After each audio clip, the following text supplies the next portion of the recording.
আসসালামু আলাইকুম। আমি আজ আপনাদেরকে চিংড়ি দিয়ে চাল কুমড়োর রেসিপি বানিয়ে দেখাবো। দারুণ স্বাদের রেসিপি, বাড়ির সকলেই পছন্দ করবে। যারা এই চাল কুমড়ো পছন্দ করে না তারাও চেটেপুটে খাবে। তো চলুন তাহলে রেসিপিটা দেখে নিই। তো প্রথমে আমি এখানে নিয়েছি চিংড়ি মাছ। তো মাছগুলো আমি ভালো করে পরিষ্কার করে নেব। তো মাছগুলো আমি ভালো করে পরিষ্কার করে ধুয়ে নিয়েছি। এবার আমি এখানে দিয়ে দিব লবণ, হলুদ, শুকনো লঙ্কা গুঁড়ো। এবার আমি এগুলোকে সব ভালো করে মাখিয়ে নেব। আমার মাখানো হয়ে গেছে, এবার আমি একটা সাইডে রেখে দিব। এবার আমি চাল কুমড়োটা ভালো করে খোসা ছাড়িয়ে নেব।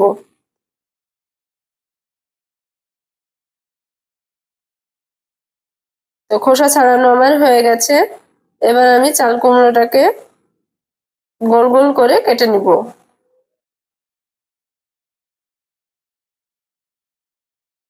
এবার আমি একটা মাঝখান দিয়ে এরকম ভাবে কেটে নিব। আমার এগুলো কাটা হয়ে গেছে। এবার আমি এগুলোকে ভালো করে ধুয়ে নেব।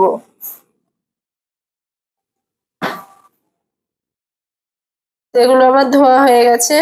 এবার এখানে আমি সামান্য লবণ দিয়ে দিলাম, হলুদ গুঁড়ো, লঙ্কা গুঁড়ো। এবার আমি এগুলোকে সব ভালো করে মাখিয়ে নেব।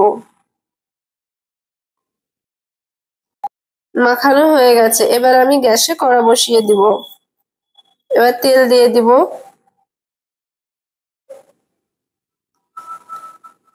তেলটা ভালো করে গরম হয়ে গেলে একে একে কুমড়োগুলো দিয়ে ভেজে নেব।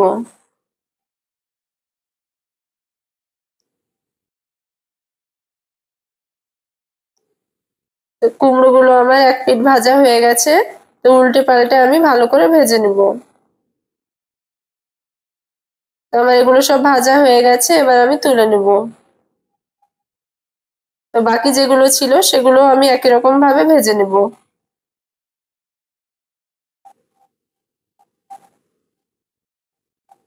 এগুলোও ভাজা হয়ে গেছে, এবার তুলে নেব।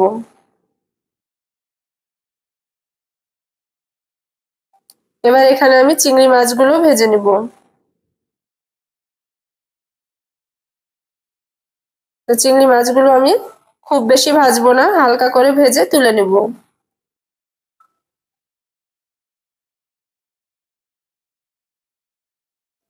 এবার আমি তেলে এলাচ, দারচিনি, তেজপাতা, এবার এগুলোকে হালকা ভেজে নেব। এবার আমি এখানে দিয়ে দিব পেঁয়াজ কুচি, লঙ্কা, এটাকেও হালকা ভেজে নেব। তো এটা ভাজা হয়ে গেলে আমি কিছু মশলা অ্যাড করব। প্রথমে আমি এখানে দিয়ে দিলাম পেঁয়াজ বাটা, আদা বাটা, রসুন বাটা, জিরে গুঁড়ো, হলুদ গুঁড়ো। এবার আমি মশলাগুলোকে ভালো করে কষে নেব।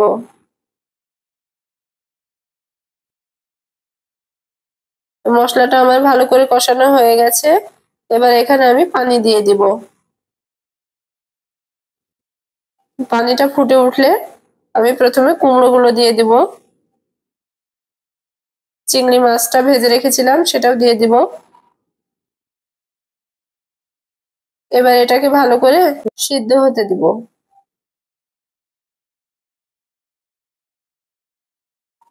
এখানে আমি সামান্য লবণ দিয়ে দিলাম।